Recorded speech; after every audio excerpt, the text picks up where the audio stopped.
அல்லாஹ்வுடைய நல்லடியார்களே, இது நடந்ததா? அடுத்தது ரசூலுல்லாஹ் சொன்னார்கள். என்ன சொன்னார்கள் தெரியுமா? பெருமானார் ஸல்லல்லாஹு அலைஹி வஸல்லம் அவர்கள், யூதர்களுக்கும் உங்களுக்கும் இடையில் ஒரு யுத்தம் நடக்காமல் மறுமை நாள் வராது என்று சொன்னார்கள். அல்லாஹ்வுடைய நல்லடியார்களே, பாலஸ்தீன மண்ணிலே அந்த யுத்தம் நடந்து கொண்டிருக்கிறது. யூதர்களுக்கும் முஸ்லிம்களுக்கும் ஒரு யுத்தம் நடக்கும் என்று ரசூலுல்லாஹ் சொன்னார்கள். நான் இந்த செய்திகளை சொல்ற நேரம் உங்களுக்கு மெப்பை பத்தி ஒரு அறிவு இருந்தால், வேர்ல்ட் மெப்பை பத்தி ஒரு ஞானம் இருந்தால், மிக துல்லியமாக மறுமை அடையாளங்களை ரசூலுல்லாஹ் எந்த இடத்தில் சொன்னார்களோ அதுவெல்லாம் உங்களுக்கு அப்படியே புரியும். இல்லவென்றால் வீட்டுக்கு போய் இந்த விடயங்களை ஆழமாக பதிய வைத்து எந்த இடத்தில் இருந்து அடையாளங்கள் தொடங்கிறது என்பதை நீங்கள் கவனித்து பாருங்கள். ரசூலுல்லாஹ் விரல் நீட்டிய இடங்கள் இருக்கிறது, அதிபயங்கரமான இடம்.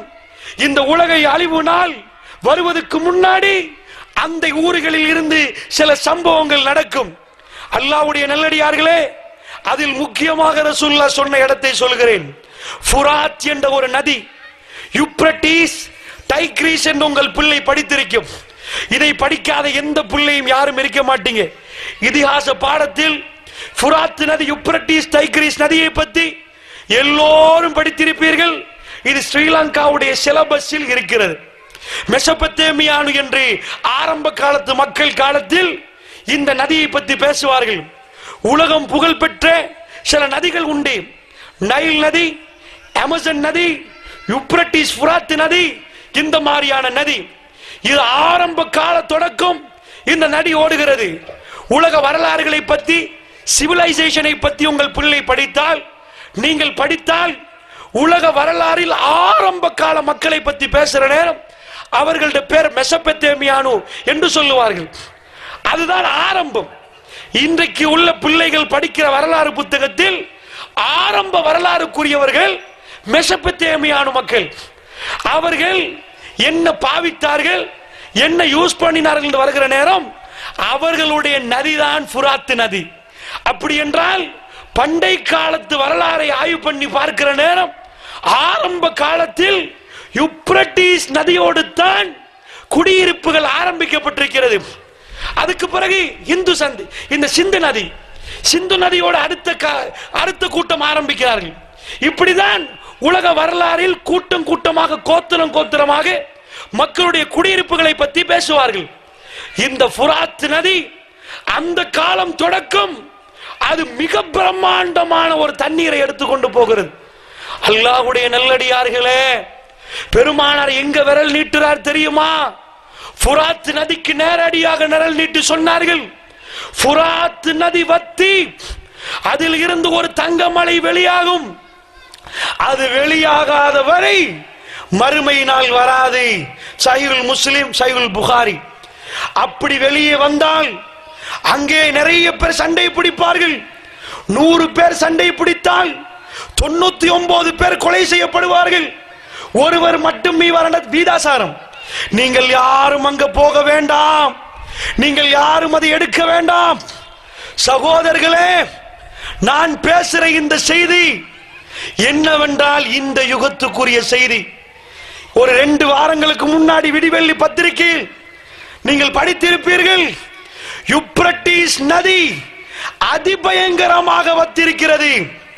இன்றைக்கு வத்த தொடங்கினது அல்ல, சுமார் 9 ஆண்டுகளாக, 8 ஆண்டுகளாக, என் ஞாபகம் சரி என்றால் வத்த ஆரம்பித்து சின்ன கணக்கு வத்திருக்கேன்னு நினைக்கிறீங்களா? வரலாறுக்கு, அதாவது ஒரு நதி வத்தும் மறுமலைக்கு சேர்ந்துரும், மறுக்கு வத்தும், அப்படி வத்தல. இது தொடர்ச்சியாக 8 ஆண்டுகளாக வத்தி வத்தி வத்தி வத்தி உலகத்தில் பண்டை காலத்து வரலாறு உள்ள நதி இப்பொழுது கடுமையாக வத்திருக்கிறது. விஞ்ஞானிகளுடைய பார்வை அங்கு போகிறது. என்னப்பா ஆச்சரியம் என்று தேடுறார்கள். ஆய்வுகள், சேட்டலைட் ஆய்வுகள் நடக்கிறது. இணையதளத்தில் போய் படிச்சு பாருங்க. தனியான இது என்சைக்ளோபீடியா பேசுது, விக்கிபீடியா. இதனுடைய சாப்டர்களே எத்தனை எத்தனை கிலோமீட்டர்கள், எவ்வளவு கணக்கு, எத்தனை ஃபீட், எவ்வளவு வத்திருக்குது. இன்னும் மேல இருந்து இவ்வளவு வத்த நினைச்சிடாதீங்க. அந்த கணக்கு அவ்வளவு பெரிய கணக்கு, அவ்வளவு பெரிய கணக்கு, ஏக்கர் கணக்கு அவ்வளவு வத்திருக்கிறது. அவ்வளவு ஓடின தண்ணி. பெருமானார் என்ன சொன்னார்? உலகத்தில் ஒரு செய்தி சொல்றதா இருந்தா ஏத்தாலையில் மன்சூர் மௌத்தாகுவார். இது என்ன மறுமை அடையாளமா? அது ஏத்தாலைக்குள்ள மட்டும் தெரியும். யுப்ரட்டிஸ் நதி வத்தினா நியூஸ்ல பாப்பீங்க, எல்லாரும் பேசுவான், எல்லாரும் பாப்பான், எல்லாரும் கவனிக்கிற முஸ்லீம் அழுவான், கண்ணால ஓடும், மன்னிச்சிரியா அல்லாஹ், நான் தப்பு பண்ணிட்டேன், என் பொண்டாட்டிக்கு இப்படி பேசிட்டேன், அவன் மனசு உடைஞ்சிட்டு அவட்ட நான் மன்னிப்பு கேட்கிறேன், என்ன நீ மன்னிச்சிரியா அல்லாஹ், என் குழந்தை விஷயத்தை இப்படி தப்பு பண்ணிட்டேன், சொத்து விஷயத்துல இப்படி பண்ணிட்டேன். உலகமே அதை பத்தி பேசும், உலகமே அதை பார்க்கும். அந்த சொத்துக்கு ஓடுற நேரம் இந்த மூமின் இரவிலே நிற்பான், அவன் கால்கள் எல்லாம் வீங்கும், அவன் கண்ணீர் கண்ணால் ஓடும்.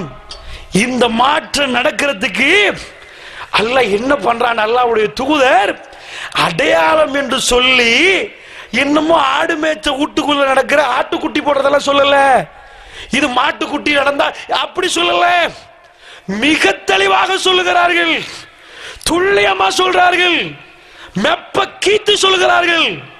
இந்த இடம் அல்லாஹ்வுடைய நல்லடியார்களே, ஃபுராத் நதி ஓரத்தில் யகூதிகள் வந்து விட்டார்கள், என்னமோ நடக்க போகிறது. அத்தாதுர்க் என்ற ஒரு பிரைம் ப்ராஜெக்ட் அடிக்கிறார்கள். மகாவலி ப்ராஜெக்ட் மாறி ஒரு பூமி குழுக்க வருவதற்கான வாய்ப்பு இருப்பதாக 2019 அதற்கான முகாந்திரங்களை பற்றி விஞ்ஞானிகள் பேசுகிறார்கள். சில வேளை நானும் நீங்களும் உயிரோடு இருக்கிற நேரமே ஃபுராத் நதி வத்தி தங்கமலை வெளிவரலாம். ரசூலுல்லாஹ்வுடைய முன்னறிவிப்பில் எது முக்கியம் தெரியுமா? சொல்லக்கூடிய வாசகம் ஒவ்வொன்றையும் கவனமாக எடுத்து ஒரு பென்சில் பேனாவை எடுத்து கோடு போட வேண்டும். ஏன் தெரியுமா?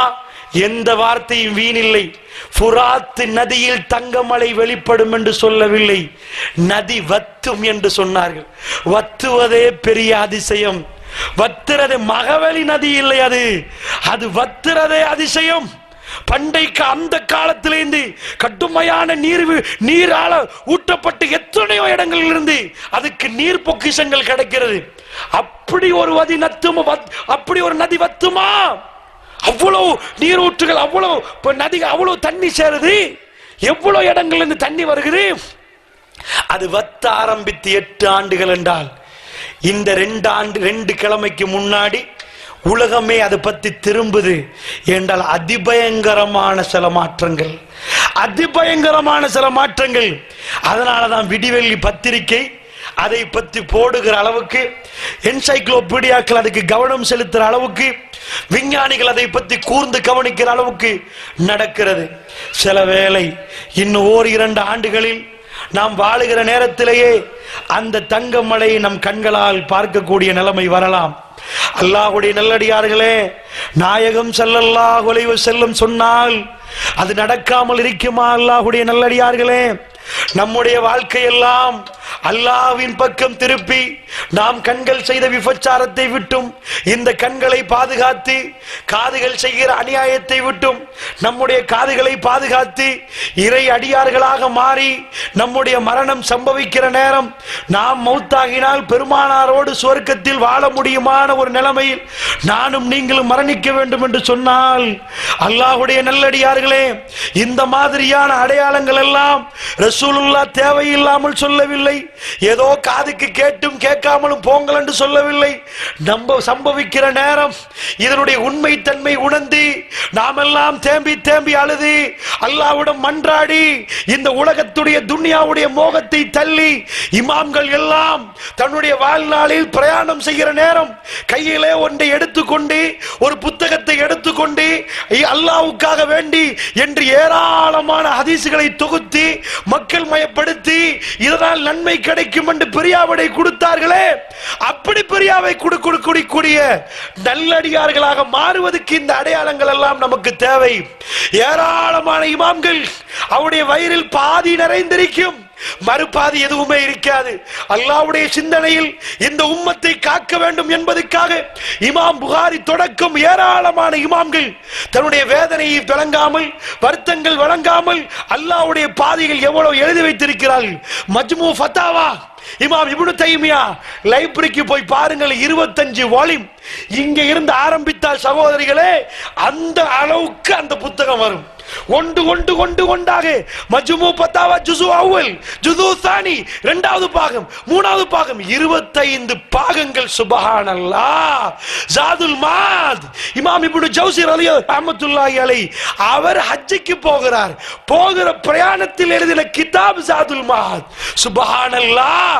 போகிற பிரயாணத்தில் வீணடிக்காமல் இந்த உம்மத்துக்காக அவர்கள் நிறைய பாடுபட்டார்கள். அந்த இமாம்கள் சபகுனா பில் ஈமான் வலா தஜல் ஃபீ குலூபினா கில்லல் லில்லதீன ஆமனு ரப்பனா இன்னக ரഊஃபுர் ரஹீம். யா அல்லாஹ், எங்களுக்கு முன்னாடி சென்ற நல்லடியார்கள் அவர்கள் விஷயத்தில் எங்கள் உள்ளத்தை கருப்பு உண்டாக்கிறது, கில்லை உண்டாக்கிறது. வலா தஜல் ஃபீ குலூபினா கில்லல் லில்லதீன ஆமனு, அந்த ஈமான் கொண்ட நல்லடியார்கள் விஷயத்தில் நல்லதை உண்டாக்கி விடியா அல்லாஹ். அல்லாஹ்வுடைய நல்லடியார்களே, மறுமைக்காக வேண்டி ஏராளமாக தயாரித்து விட்டார்கள். நானும் நீங்களும் என்ன செய்தோம்? கிதாபு எழுத தேவையில்லை.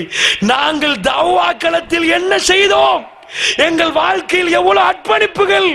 அல்லாஹ்வுடைய காதலை பறைசாற்றுவதற்காக அல்லாஹ்வை நானும் நீங்களும் விரும்பி காதலித்தால் அவர் இளைஞன் ஒரு காதலிக்காக என்ன செய்கிறானோ அதை தாண்டி ஒரு மூமின் செய்யணும் என்றால் காதலன் காதலிக்கு செய்வதை கூட இறைவனுக்கு செய்யாத இபாதுர் ரஹ்மான்கள் தான் இந்த யுகத்தில் வாழ்ந்து கொண்டிருக்கிறார்கள்.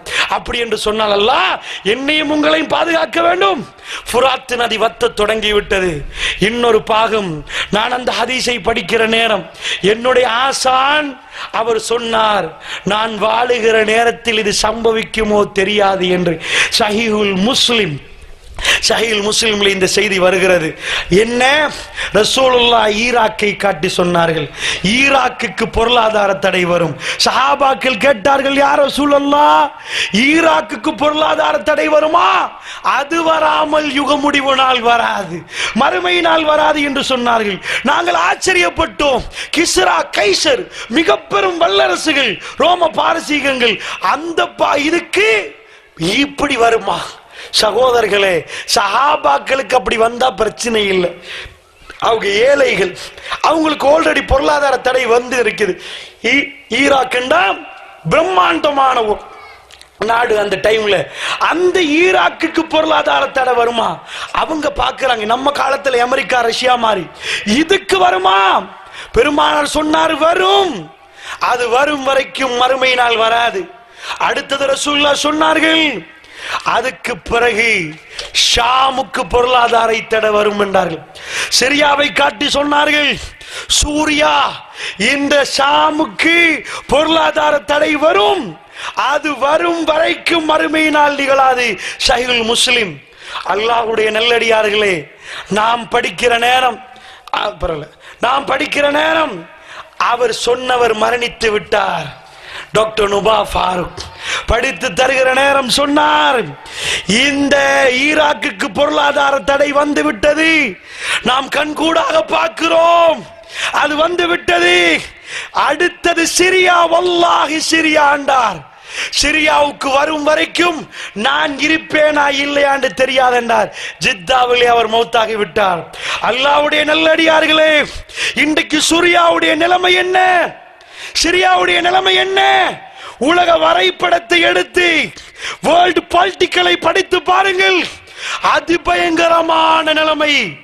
இந்த ஷாம் ரசூலுல்லாஹ் நிறைய பேசின இடம். இந்த ஷாமில் இருந்து தான் நிறைய விஷயங்கள் வெளியாகும். அதனால் வேர்ல்ட் மேப்பை எடுத்து சிரியா, அதனுடைய டமஸ்கஸை, பசராவை பற்றி நீங்கள் கொஞ்சம் தெரிந்திருக்க வேண்டும்.